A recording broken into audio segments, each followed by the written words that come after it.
Okay, I'm going to do something a bit different this time. I'm going to do a bit of a playthrough of one of my favorite games, and that's 1812, the Campaign of Napoleon in Russia. It was produced in 1972 by SPI, and by today's standards of graphics it would be considered pretty primitive. But the game itself is very well thought out, and it's a pretty good simulation of Napoleon's campaign in Russia. Now, in 1972, SPI did something rather peculiar. They included an area version of the game and a hexagon grid version. And the version we're going to look at this morning is the area version. And we'll do a bit of a playthrough. Now I should explain something about the counters, and I'll zoom in and show you those. Now back in the 1970s, I was playing this thing to death. Kind of wore out the counters to the game. So I decided to make some newer ones, larger and just beefing them up a little bit. I wanted to keep the spirit of the old game, so I made the cores look exactly the same, but I thought the leaders deserved a portrait, and of course I made them much bigger, much easier to see, and that will probably work better for the video. I also did something, you get these little combat chits, which is really cool in the game, but since we're kind of a card-driven society right now, we're into cards these days, I decided to make these nice-looking cards to replace the combat chits. Let's follow the action on turn 1, which begins in late June of 1812. Okay, play begins with the Russians rolling on the dreaded attrition table, and they've rolled a 1. As you can see from the table, they don't take any core losses. So on to the next phase. Now there you have the disposition of the forces as they were in June of 1812. You can see the large Grand Army under Napoleon here in Poland, and you have the Russian forces spread out along the frontier. And far to the rear are other French corps and their supply units. That's Schwarzenberg's army down there. So Napoleon will want to be advancing, of course, into Russia, getting victory points for these fortresses along the way. But we were at the Russian movement phase, and we certainly want to have the Russians fall back because the Grand Army consists right now of about 9 infantry corps and about 6 infantry corps, or cavalry corps, pardon me. So the Russians will be falling back. I'll move them, and then we'll do a short video to see what's happened. Okay, the Russians performed a conservative retreat all along the front, trying to keep 2 areas away from the French. The reason for 2 areas is if the French wanted to bring the Russians to bear, they'd have to risk the forced march table, which is very brutal in this game. Now I should point out that at the end of the movement phase, those Russian supply units there are allowed to deplete an area. So I'm going to deplete those areas, and we'll mark them as such. Okay, so the Russians have purposely depleted the area of Drissa and Kiev down there. And they can do that because they have supply units in the vicinity. And they're doing that to deny the French food as the French advance. Don't know if that's going to be a good strategy or not. That remains to be seen. Now, if units had been in the same area, we would do a combat phase now. But since that isn't the case, the next phase will be the French movement phase. So let's catch up the action after the French have moved. Now, one of the features of this game is the hidden intelligence aspect. You can't examine an enemy stack, you can only see the top counter. So what I've had the French do is they've spread out a little bit, and they have about 3 infantry corps in each area. Of course, the Russians technically wouldn't know that, and they're also covered by cavalry inside there. We've had Schwarzenberg's army move down here, because each turn, the French have to advance at a certain rate and gain victory points. And according to the victory point schedule, the French must have 7 points on turn 1, which they now have by capturing these fortresses in their rear. Now they had 6 of them already, so all they had to do is capture Lemberg here to fulfill their commitment of 7. If they do not accrue victory points at the rate indicated on the chart, they lose a corps on the board. So it's quite important for the French to start gaining victory points right away and not incurring any losses. So we'll look at the next phase, which is the supply interphase. That's one of the most important phases in the entire game. Here we're going to roll or examine each area separately to see what the effect is on the supply or the food supply in the area. I'll check that now, and then I'll put the appropriate markers down.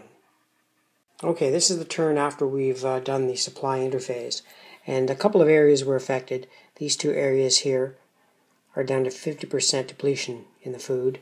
Here also, Napoleon was able to alleviate the supply situation in Vilna because he was carrying supplies. Now the next phase is the victory point phase, and as I had pointed out, Napoleon is okay because he has his 7 points. So that ends one whole turn, which is early June. So we'll go on to the late June turn and see what happens. Okay, turn 2 begins with the Russian attrition table again.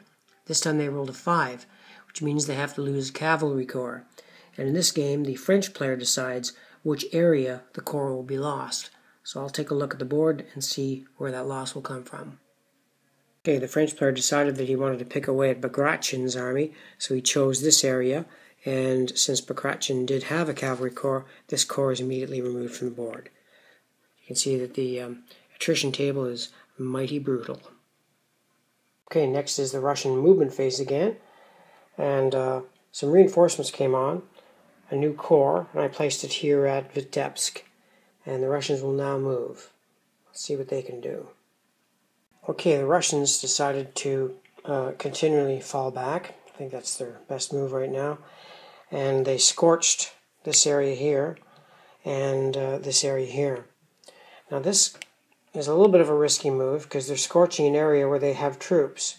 But then again, it's not risky in the sense that they have the fortress of Lutsk here, so this corps is supplied. But the idea being that they're trying to deny this area to Schwarzenberg's army.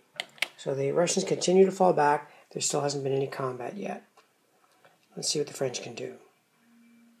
Okay, the French are proceeding with their cautious advance, although we have two potential combat situations here in the south, where Schwarzenberg's army has ran into a Russian corps, and up here in the north at Riga. Now the supply unit here at Vilna has scorched the area to create a depot, and Napoleon's central army is still moving here, along with his southern army here. And Barclay's army, of course, has fallen back. So Napoleon hasn't got the big battle he wants, but we have two battles up there, and one in the north, one in the south. Let's see how they go. Okay, so those are the tactical options for the attacker at the top. Probe, assault, contactor at flank, defender has withdraw, entrench, counterattack, or cordon. And that will be the case for the battle over here at Riga with Marshal Ney versus Essen. Now, since I'm trying to simulate a two-player game, I'll roll a die or just draw blindly for one of these cards, and let's see what the results of the chit pick are. Okay, the attacker picked assault, and the defender picked withdraw. Not a very good choice in this case, because when you crosshatch the results on the battle plan chart, it says that the defender loses a corps. You go to the defender retreat procedure and stop. So Essen's force has effectively been destroyed by Ney's, and Riga has fallen to the French. Now, one of the irritating things about some of these old SPI classics is that some of the rules are incomplete. There is nothing in the rules that lets you know what happens to leaders when their forces are eliminated. But on this scale, we'll assume that Essen just retreats to Livonia. He's just a leader all alone, can't do much. But the French have captured Riga, and that will give them another victory point, which they will need this turn because they need to have 8. Okay, over here in the south, we have another battle, this one taking place at Lutsk, and let's do the chit picks for that one and see how that one goes. Okay, for the southern battle, the attacker picked outflank, and the defender picked withdraw. And we'll take a look to see what happens there. Okay, the results there indicated that the defender had an option, and he decided to go and take the pursuit table. So the French player will roll on the pursuit table, and we'll see what happens there. And he rolls a 2 on the pursuit table. He's got 1 cavalry corps more than the enemy, so it's actually no effect. So the battle ends there at Lutsk. Okay, the French met their 8-point victory level, which they had to do, and now we'll do the supply interface and see what happens to the supplies here on this map. Okay, you can see the concentration and how it's affecting the attrition, because this army's concentrated, this area gets flattened, and up at Riga goes to 50%. Now down here in Volhynia, Schwarzenberg is going to have the unenviable task of having to roll on the unsupplied table. So I'll do that now to see if he survives, because he's in a totally desert area. Let's see what happens. Schwarzenberg lost one of his corps, so well, I guess he didn't do too bad. That table can be pretty ugly. Anyway, that's the end of turn 2, and the French are still on their victory point schedule. Okay, that's the end of the turn 3 Russian movement phase. They didn't take any losses on the attrition table. They're continuing to fall back here in the south, and they were reinforced in the north, up at St. Petersburg there with a new corps and a new leader. They continue to fall back though, concentrating their force here.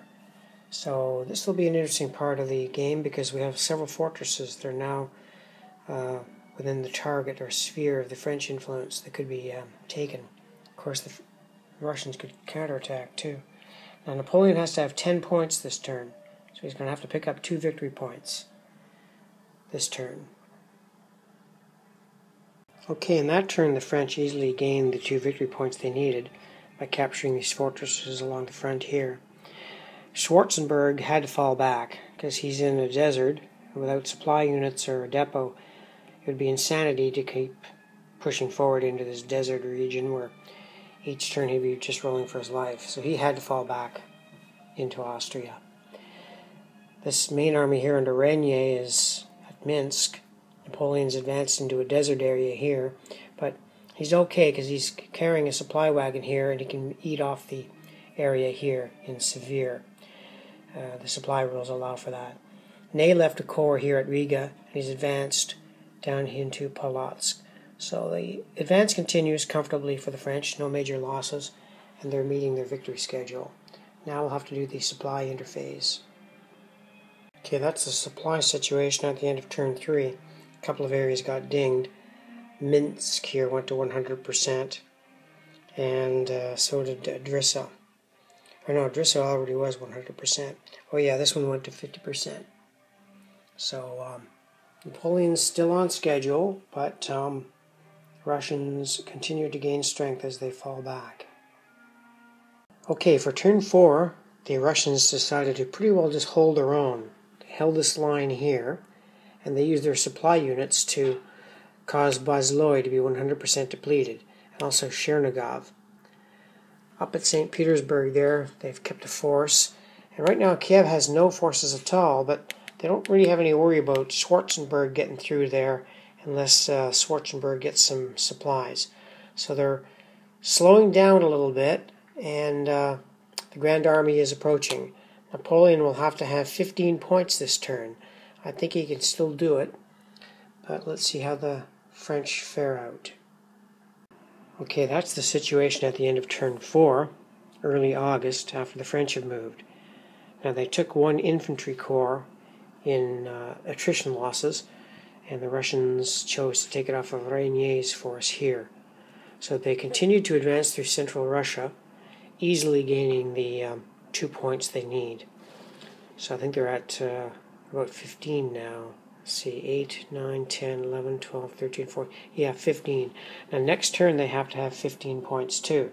So they're comfortably ahead or of their victory point schedule. The Russians are going to have to make a stand fairly soon or else give up more victory points. But right now they're playing a cautious game, hoping that the forced march table will have to be resorted to, and the supplies and attrition will wear down the French. So we'll go on to turn 5 and see what the Russians can do. Okay, now that's the situation after the Russians have moved for turn 5. Oh, and I realized I just didn't do an attrition roll. I'll do that now. 6. Aha, that's not good. They lose an infantry and a cavalry. Well, I'll remove those from the board first, then I'll show you the situation. Okay, the French chose to take the units off of Barclay's main army here at Smolensk. But the Russians are certainly gaining strength now. Kutuzov is now on the board with some new corps. The supply units for the Russians are scorching these areas here, and Essen up here from St. Petersburg is beginning to do threatening movements against the French left. So the Russians are definitely gaining in strength now, and they're going to contest this area here at Mozire. Now this turn the French will only have to have 15 victory points, which they now have, so there's no real threat. But things are coming to a head very soon. Okay, the French lost a cavalry corps that turn on the unsupplied chart, and the Russians chose to take off of Livonia here. Now Ney is now coming down from the north to link up with Napoleon. Napoleon is in a 100% depleted area, but he's okay because he has a supply unit with him, and he's eating really off of the area here at Mogilev. Plus he's also carrying a depot. Régnier down here has decided to finally give battle, and he's going to be attacking this fortress at Mozire. So we have another battle and another victory point up for grabs. Although the French are comfortably at 15, let's see what this battle brings. Okay, before we do that battle, I had to make a correction. The French are actually at 16 points because I forgot to give them that point for the victory they won here at Riga. Whenever you destroy more corps in a battle than you receive, you get a victory point. So the French are comfortably at 16 points. Now we're going to do that battle, and we'll see which cards the French and the Russians draw, or select rather.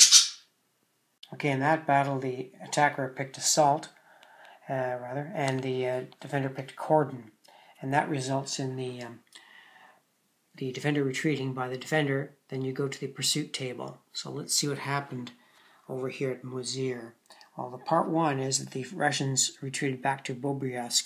But we'll have to do the pursuit here to see if they take any losses. We'll see what the result of that is.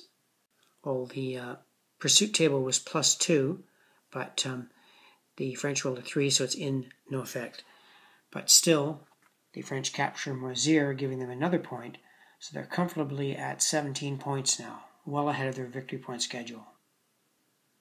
Okay, this is the result after the attrition, and Russia's resources are being eaten up very quickly. We have a lot of 50%, a lot of 100% areas, and the French are at 18 points, again still ahead of their victory schedule. So the Russians are going to have to either inflict some losses or make a stand and fight a big battle. It's kind of going historically because we're at Smolensk right now. Barclay will have the decision whether he wants to stay and take on the Grand Army there, reinforced by Kutuzov. So here on the next turn, we've got something possibly decisive coming up. Maybe this is going to be the big one. Let's see how it plays out. Okay, the Russians tried a forced march, and they were lucky. This corps moved across this desert and joined the supply unit here with a lucky die roll. But Kutuzov and Barclay have now decided to make their stand here at Smolensk. So I've got the Russian army concentrated here, and they're doing a counteroffensive here in the north. So we'll see what the French are up to. The big battle that Napoleon's longed for can happen here at Smolensk this turn. Let's do the French attrition die rolls and see what happens first. Okay, during the attrition phase, the French got a bad die roll. They rolled a 6, so they had to lose an infantry corps and a cavalry corps. Of course, Kutuzov took it off the main army of Napoleon. Now, Ney came down, so we have a huge French concentration here, and maybe this is Napoleon's dream, the big battle of the campaign. So we have the battle for Smolensk occurring now. The French are supposed to have 17 points this turn. They have 18, so they're okay, even if they lose the battle. But this is the battle against the man. Let's see how it goes. Of course, the chit picks are going to make a big difference here, so I'm going to examine them before I use a die roll to decide which way it'll go. We have to use a bit of common sense here. There are certain chits that the defender or the attacker would not pick. I just can't see Napoleon picking withdraw at this point, since this is his dream. So let's see what the chit picks are for the big battle at Smolensk. Okay, I decided to pick only 2 options for Napoleon. He'll either assault or outflank. Well, for the Russians, all the options are still valid for them. So I'll roll a die to see which ones the French would have picked and which ones the Russians pick, and we'll see what happens. Okay, I guess it's only just that the French got a very good chit pick. Napoleon picks out flank, and Kutuzov decided to entrench. And that means that the attacker is going to be doubled in combat, and then you're going to go to the combat results table. So this could be a very decisive battle. That's just to show you what's going to be going into the battle. Napoleon will be throwing 7 infantry corps against Kutuzov's 6 infantry corps. Napoleon will have 3 cavalry corps, and Kutuzov will only have 2. Now, Napoleon will have superior leadership, though, being present himself, and he also will have superior leadership in cavalry because he can have Gurushi. Now, the battle is taking place at Smolensk, so we will be taking into account that fortification for the Russians. But we'll just see what kind of a battle Napoleon can pull off here. Okay, that's the situation after the battle. Napoleon pulled it off. He didn't lose any infantry. He lost 1 cavalry and destroyed Kutuzov's army. So we're talking about a Wagram or an Austerlitz here, which would give him another victory point, putting it at 19. And at this time I'll end the simulation. With Kutuzov's army gone, I don't see how they're going to be able to recover now. Napoleon should be able to advance comfortably on Moscow, get the 5 points there, and I would declare it a French victory. So I guess the cautious play for the Russians doesn't always pay off. They have to get aggressive somewhere, make a stand, eat at the French flank somewhere. But of course the die roll made the difference. Destroying an entire army in one battle certainly can swing things. So that's 1812 by SPI, the area version. Hope that gives you a little idea of what this game is all about. It's a simple game, and maybe this game wasn't too representative of the way the game plays, but it's a very fine game in its own right. And if you can get your hands on a copy, I'd suggest getting it. Although I'm thinking now this might be commanding collector's prices on eBay and stuff like that. But it is a dated game. I'm not saying it's the last word in Napoleon games by any means, but I quite enjoy it. So that's it for 1812, the campaign of Napoleon in Russia, strategic area version.